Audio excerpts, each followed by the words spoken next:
Have you ever wondered how an animated project actually gets made? Or who's responsible for what? Or generally, how does an idea survive the journey from start to end? If you have, this series is for you. Welcome to the Producer Pitch, a series in which I pitch you the wonderful world of animation production. And for this first episode, we're starting with a simple question. What does an animation producer do? Unless you've worked in animation, you might not even know what the role of a producer is all about. So that's what we're digging into today. By the end of this episode, you should be able to explain what an animation producer does, identify different kinds of producers, understand how a producer's role differs from the director's.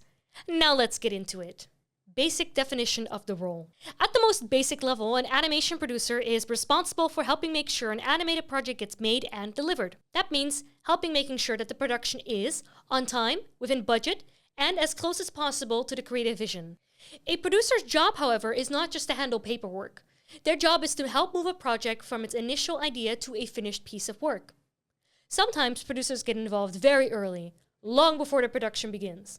They may help develop the idea, shape the concept, or they get involved when it's time to find the financing to get the project off the ground. Either way, the producer is one of the people holding the bigger picture together. While artists focus on their part of the pipeline, a producer keeps an eye on the whole thing. What are the tasks of a producer? So what does that actually look like in practice? You can roughly break down the producer's responsibilities into 5 different areas: planning, budget, people management, communication, and problem solving. Let's take a look at them one at a time. Producers build the schedules and timelines.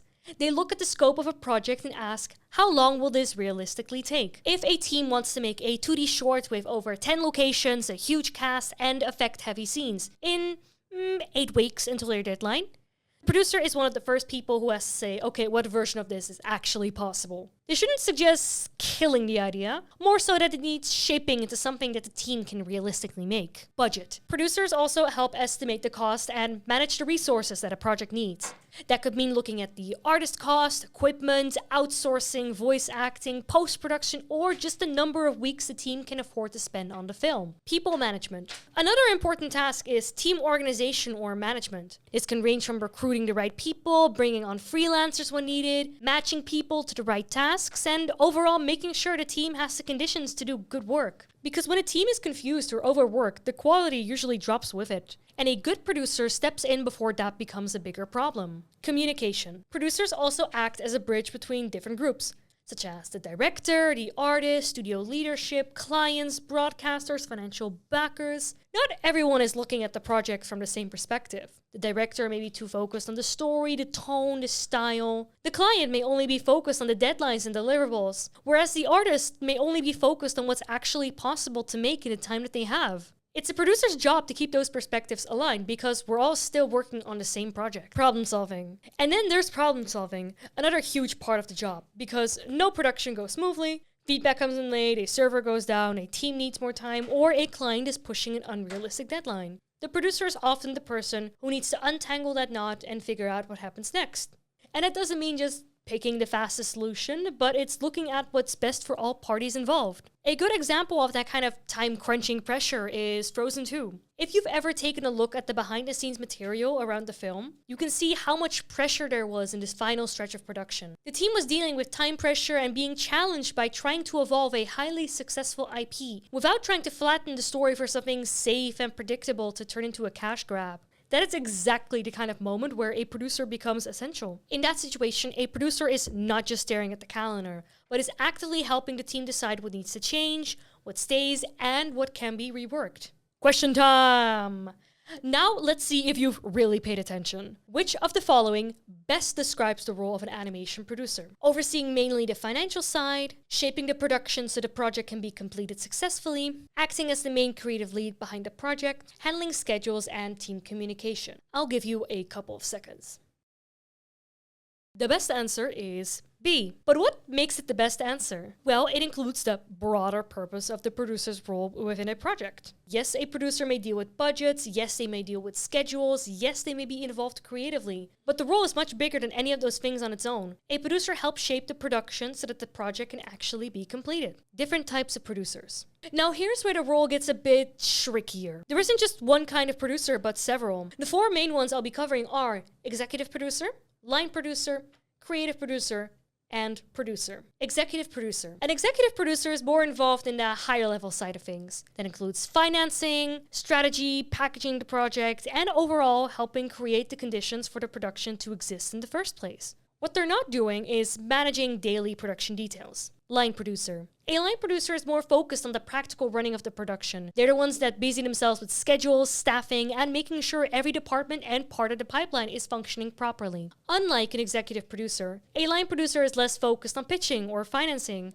and more focused on how the production runs on a day-to-day basis. Creative producer. A creative producer is more involved in script, story, visual development, and giving creative support while still keeping an eye on the production as a whole. When compared to a line producer, they may be less buried in staffing and schedule tracking, but are more involved in shaping the creative side of the project. Producer. Now, the title producer on its own often sits somewhere in the middle depending on the project and studio. In a large studio, all of these roles are clearly divided amongst multiple people. In smaller studios, one person may do the job of multiple roles. So if you've ever been confused about what a producer actually is, that confusion makes a lot of sense. Producer versus director. So you can safely say that a producer holds authority over the project. But so does a director, right? Well, yeah, just in very different ways. The director usually leads the creative vision. They push for the strongest artistic outcome, and they help shape how the story is told, what the pacing is, and what the final work should feel like. The producer, meanwhile, helps create the conditions to allow that to happen. That means looking at the money needed, the staffing, and the overall delivery of a project. So when asked who has more power, a counter question would be, power over what? On some productions, the producer may have a stronger organizational authority, whereas on others, especially more director-led projects, the director may carry more influence. In simple terms, the director asks, what can I make this into?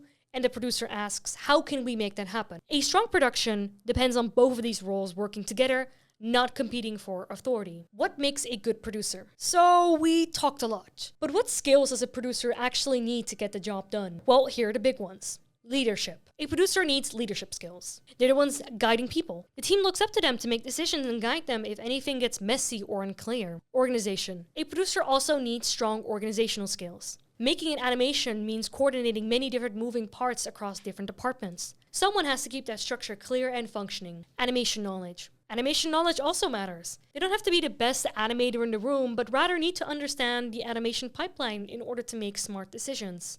And then business sense is another important part of the job, especially when involved in pitching, financing, or partnerships. They need to understand how a project not just survives creatively, but also financially. Recap. So back to the question we started with. What does an animation producer do? Well, as said earlier, an animation producer helps guide the projects from idea to final delivery. They also manage the planning, the budget, the people, the communication, and any problems within the production. We also know there isn't just one kind of producer. There's the executive, the line, the creative, or a producer whose role shifts depending on the studio and project. And while the director usually leads the creative vision, the producer helps make that vision achievable in the real world. So if there's one thing I want you to take away from this episode, it's that a producer holds the bigger picture and helps the whole project move forward. And now that we know what an animation producer does, the next question is, how do you actually become one? Well, that's what we'll be talking about in next episode. Thank you guys for watching. Until next time.